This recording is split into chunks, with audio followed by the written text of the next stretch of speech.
Have you met or heard the warnings from the legal immigrants who've escaped China, Venezuela, North Korea, Vietnam, speaking of their love of the United States, warning us that we must all be strong and resolute about liberty because America is the last refuge of freedom. Without the U.S., us, there is nowhere left to go. That's the spirit of 250 years of independence from yesterday's Independence Day.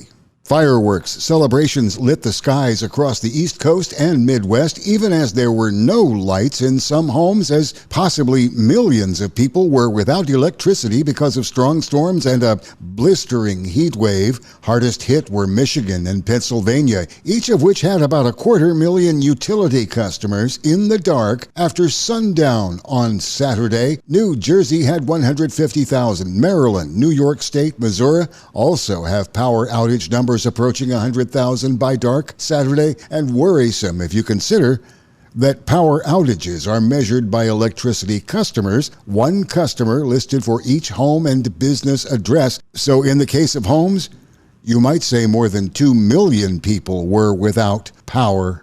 It was just Friday that the Pennsylvania, New Jersey, Maryland electricity interconnection, the largest such wholesale electricity market in the U.S., came too close to rolling blackouts as the heat rocketed air conditioning demand while transmission lines overloaded and generators failed.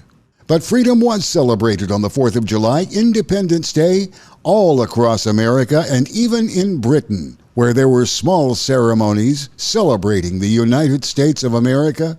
And one of the backbones of American freedom, small business, gets a lift from Kelly Loeffler. She's the Small Business Administration's head. Her office is now cracking down on fraud, she said, suspending more than 27,000 small business borrowers tied to the swindling of the federal Paycheck Protection Program and COVID economic injury disaster loan funds.